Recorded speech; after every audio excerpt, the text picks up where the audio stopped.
This is 5 on 20 News, where the news is messy, but the newscasters are here to help you sort through the mishmash. With Alex Kack and Madison Brodsky. Coming to you live from our studio in downtown Tucson. First, the local headlines. The University of Arizona is moving forward with efforts to set up a veterinary school in Tucson. The long sought-after project will have an important hearing this month. Up until this point, the veterinary school has been stalled due to funding, staffing, and recruitment issues. In mid-December, the American Veterinary Medical Association will hold a hearing to consider the appeal from the U of A. The group rejected the university's plans last July, claiming that the school didn't meet the standards for accreditation. If the association doesn't approve the plan, then the U of A will not be able to open the school and will also not be able to return the $8 million in state funds already raised for the project. University President Ann Weaver Hart is hopeful that the board will approve the school's plans. The hearing is unfortunately closed to the public, so details of the meeting will be unavailable. Negotiations have so far been kept largely under wraps, with the university refusing a public records request from the Arizona Daily Star. HIV rates among Arizona minorities are rising. According to a CDC report, current rates are reaching nearly as high as they were in the 1990s. The report states that Latinos make up 35% of HIV infections in Arizona, and 1 in 16 black men will be affected. For a man who is black and gay, the lifetime risk of being diagnosed as HIV positive rises to 50%. Nicholas Anthony of HEAL International says that the high probability among gay black men partly has to do with the stigma in the black community, which forces homosexual men to ride their sexuality. This can lead to unsafe sexual practices. Arizona nonprofits such as Ebony House are responding to the news by providing free HIV screenings and condoms. And I wanted to take a moment to talk about the program you're watching right now. Here at 5 on 20, we're undertaking a new kind of citizen journalism. We're going to give you the news as we see it. And we want more people to speak up with us. We need writers, hosts, anchors, camera people, sound people, really the whole gamut. The times require a new way of informing ourselves, so join us. Do it, and do it now. You can email us at info@creativetucson.org to get involved.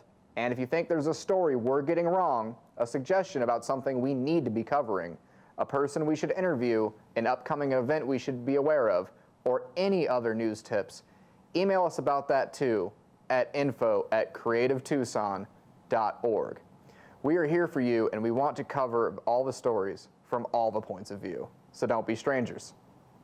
Now, in national and international news.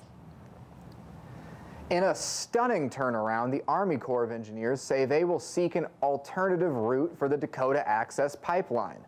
Joe Ellen Darcy, a representative for the Corps, said that the group changed their minds after speaking with tribal elders about potential effects to the area's drinking water. Darcy said that it's clear that there's more work to do. Protesters cheered at the news, a clear victory for the protests, which only recently began attracting national media attention, despite having gone on all summer. Last week, the use of high-powered hoses on the protesters was reported, along with pictures released showing injuries incurred by protesters. The 1,172-mile-long pipeline was supposed to carry oil from the state of North Dakota south to Illinois and South Dakota. Opponents say that the project was not given proper environmental review. The planned pipeline would run through ground that is sacred to Native American tribes in the area. The pipeline was originally going to be constructed near the capital city of Bismarck, but was rerouted when the Army Corps raised questions about effects on the city's water supply. Energy Transfer Partners, the company in charge of the pipeline, claims that there are minimal risks for contamination, and they say protesters are engaging in illegal actions. Donald Trump gave his support to the project last week and criticized the protesters. It was later revealed that Trump has financial interests in both Energy Transfer Partners and Phillips 66, who would receive oil from the pipeline. Monday was supposed to be the final day for the protests, with the governor saying that they would be charging water protectors for trespassing if they remained after December 5th. But with the announcement, it looks like protesters can return home. The battle is not finished yet, though, as the Corps said that they are looking for alternative locations for the pipeline. Here's a thought from us. Maybe they can run it under Trump Tower. As many as 40 people were killed in a warehouse fire, a music-oriented charity event that devastated Oakland over the weekend. The fire occurred late Friday night at a rave in the city held in a warehouse. It does bring a lot of discussion up about code violations and about the need for people to be able to inspect these things and how people can go about properly making sure that a building is safe.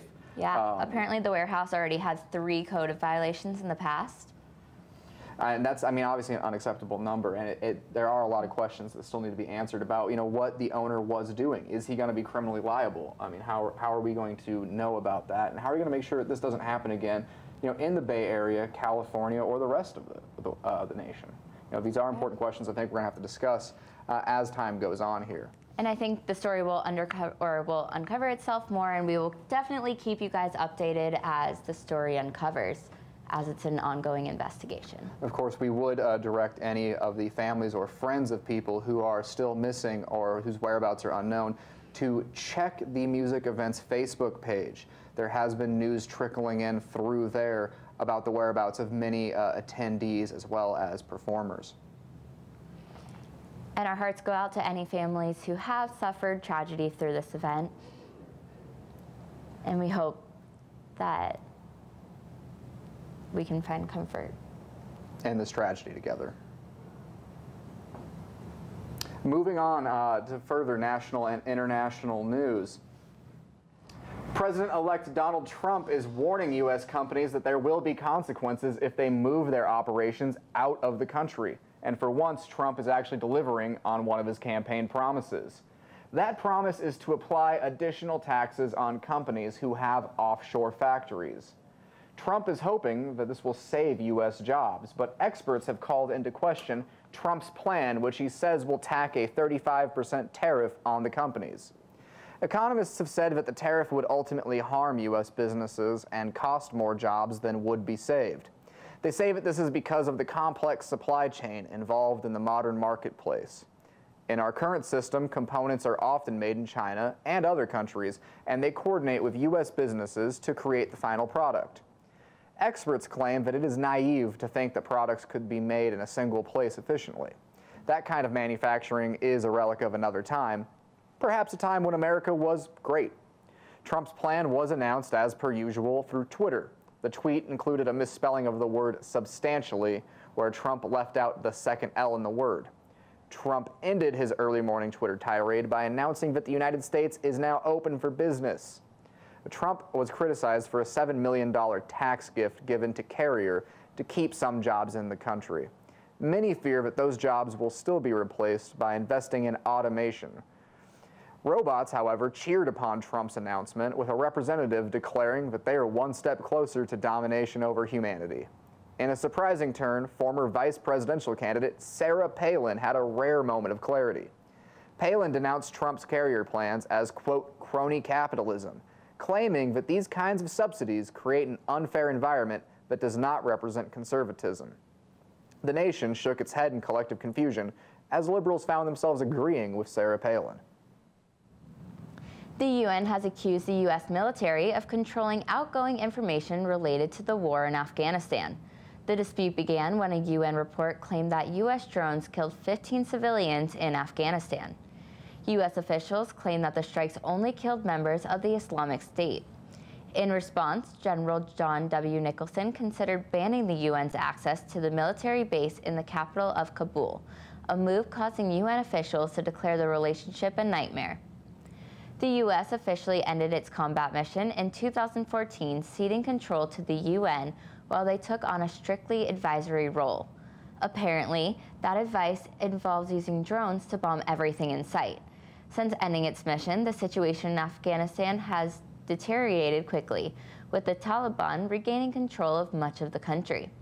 In January, the U.S. gained further permission to strike targets that were considered to be Islamic State actors.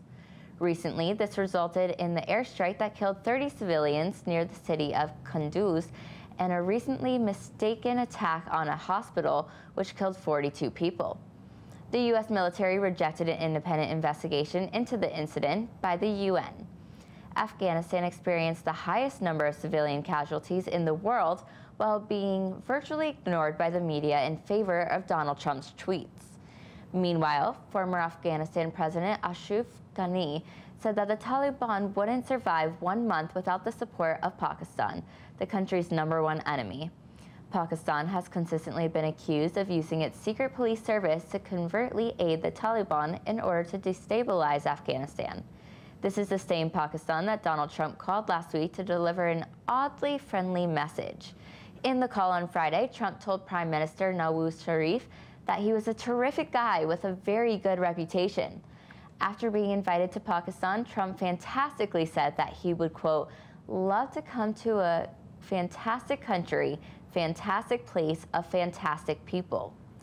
When asked about issues with Pakistan and the Taliban, Trump said that he thinks it's fantastic that such a fantastic fantasy is fantastically fantastic.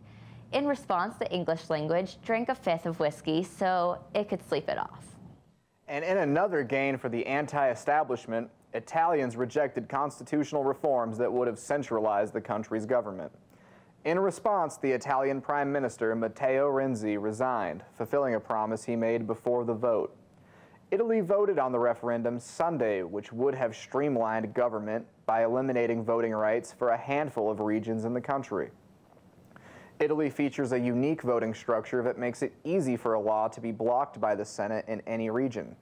This structure is a result of a World War II-era law intended to prevent the types of abuses committed by Mussolini's fascist government. Critics, however, say the current system causes delays in government and makes it nearly impossible to make lasting improvements within the system. Opponents say the law is an attempt by Italy's government to exert more control over the country without the people's input.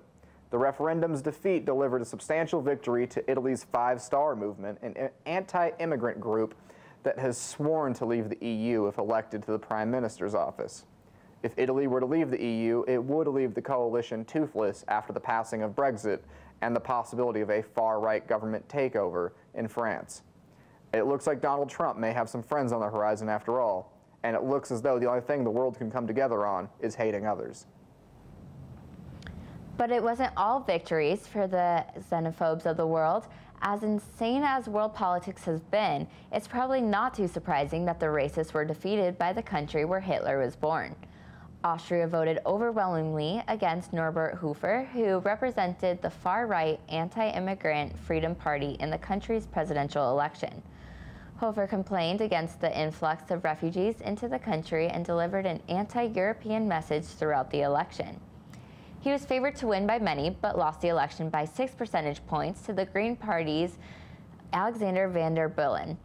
Bellen said that he promises to be an open-minded, liberal, and pro-European president, going against the tide of anti-European sentiment taking over the continent this past year.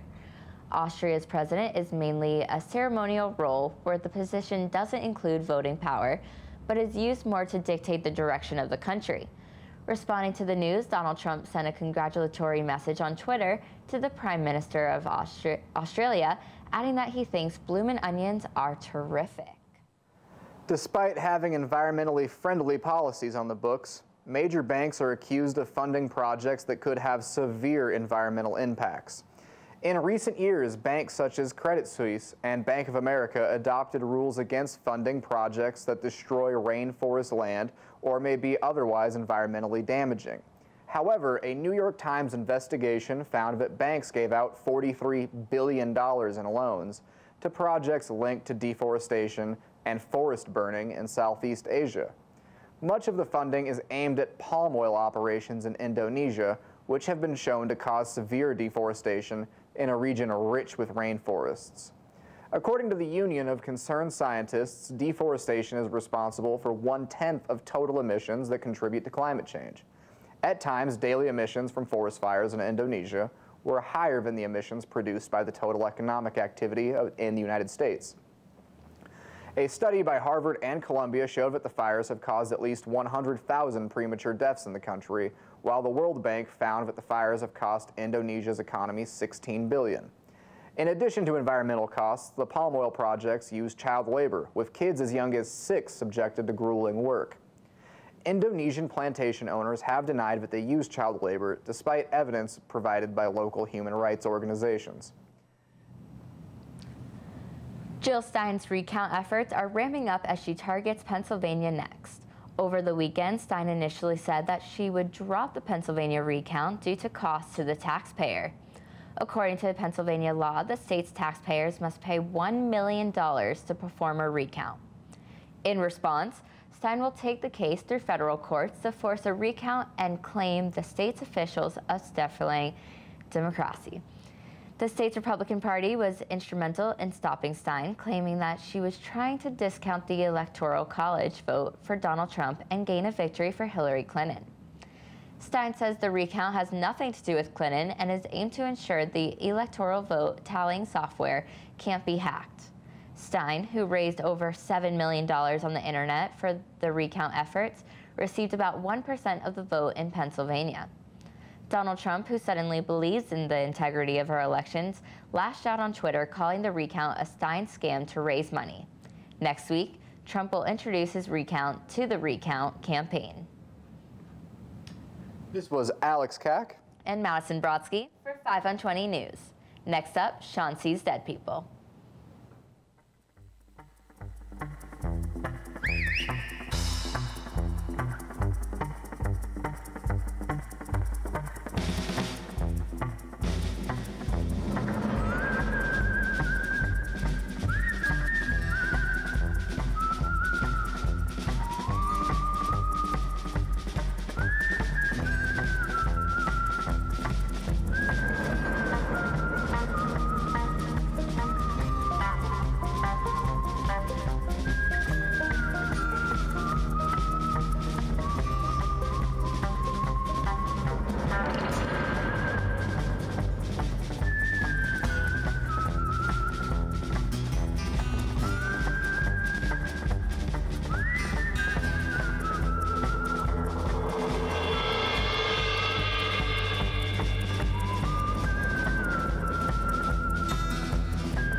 Life is for the living, death is for the dead. Let life be like music, and death a note unsaid.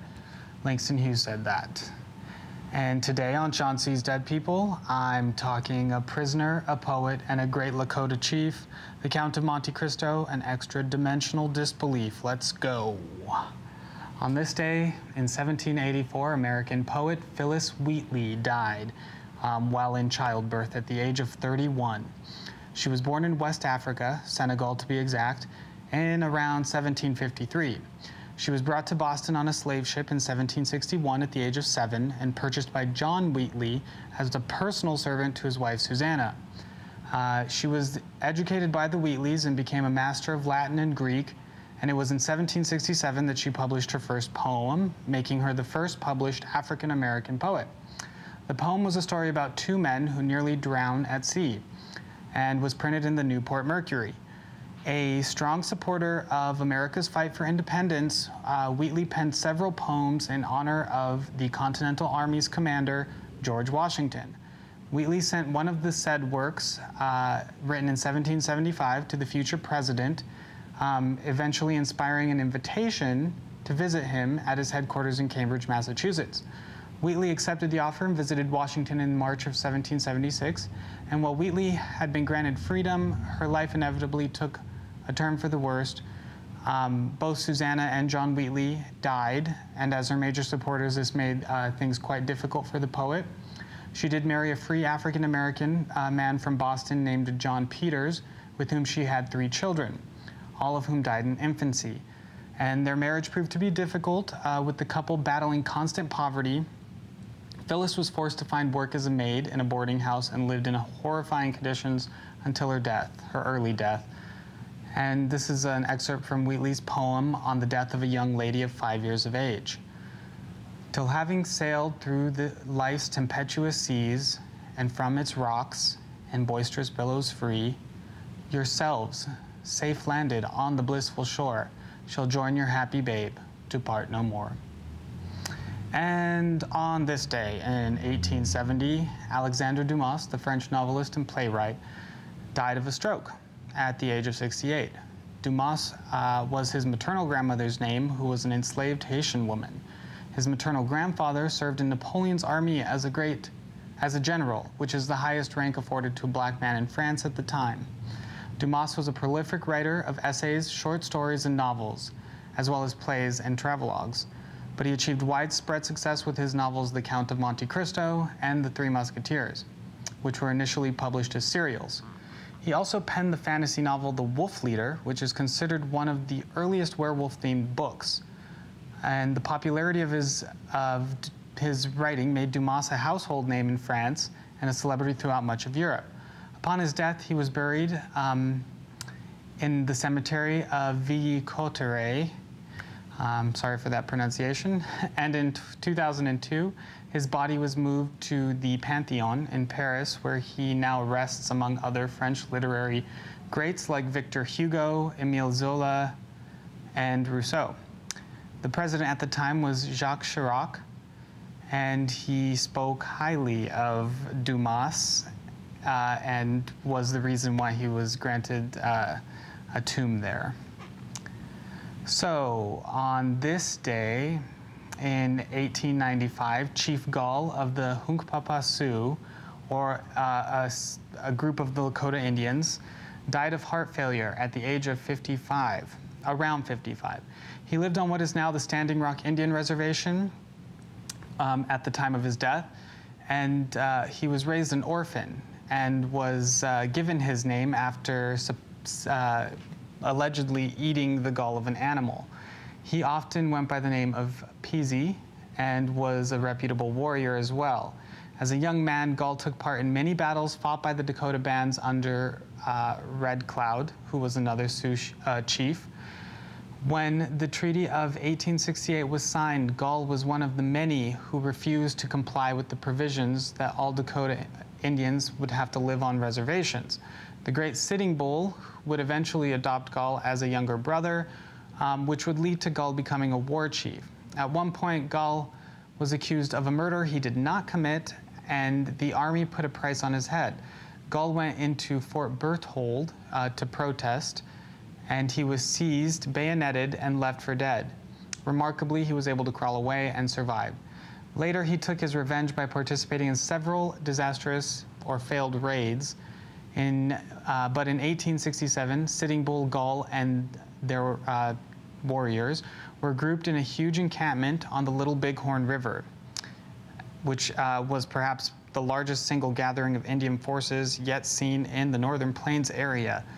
On June 25th, General Custer led an attack on the encampment. Gall, along with Crazy Horse, surrounded Custer's cavalry and wiped them out. You may have heard of this event. It's called the Battle of Little Bighorn. The way the rest of the story goes is that the Lakota chiefs eventually reconciled with white leadership, and many of them settled on the Standing Rock Reservation. Sitting Bull, however, famously sat that one out because of his disagreement with being forced to live on a reservation. Gull and the others ended up denouncing Bigfoot, and Gull came to realize the futility of any more conflict, considering it to be a time of peace. Gull grew to be highly regarded by whites for his wisdom and honesty, and was appointed as a judge of the Court of Indian Affairs in 1889. It was also in 1889 that Gull played a big part in confirming the last agreement with the Dakota Indians, which divided the Sioux Reservation into several smaller parcels, and with some of those lands being granted to white ownership. And on this day in 2013, not that long ago, Nelson Mandela died of a lung infection at the age of 95. The South African anti-apartheid revolutionary had suffered from a prolonged respiratory infection. Now, I don't wish to downplay the significance of the life of this man who spent 27 years in prison to end injustice, and who is considered to be the founding father of democracy in South Africa, and who is often revered with the likes of Gandhi and Dr. Martin Luther King. So forgive me while I discuss the Mandela effect. This is best described as a collective misremembering of a fact or event. The term Mandela effect was coined by self-described paranormal consultant Fiona Broom, who was written on her website that she first became aware of the phenomenon after discovering that she shared a particular false memory. The South African human rights activist and President Nelson Mandela died in prison in the 1980s. This false memory was shared with other people as well, or with many other people. And a more recent example of the Mandela effect has to do with the popular children's book series, The Berenstain Bears. How do you spell Berenstain? Anyways, you can look that up and learn about alternate dimensions if you so choose. Here's a speech that Nelson Mandela gave about the unifying power of sports. Thank you.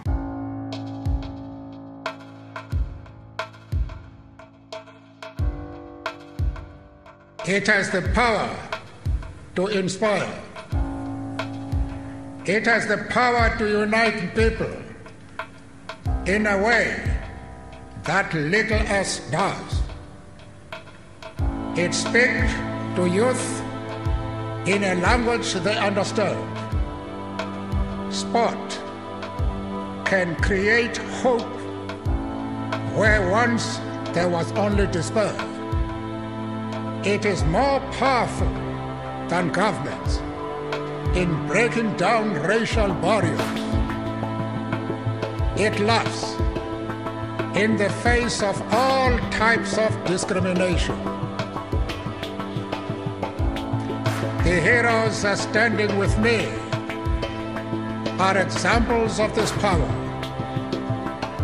They are valiant, not only in the playing field, but also in the community, both local and international.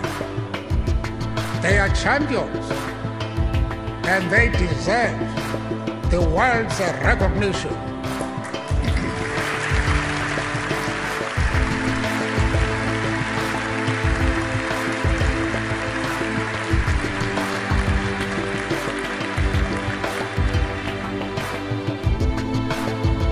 Together, they represent an active, vigorous Hall of Fame.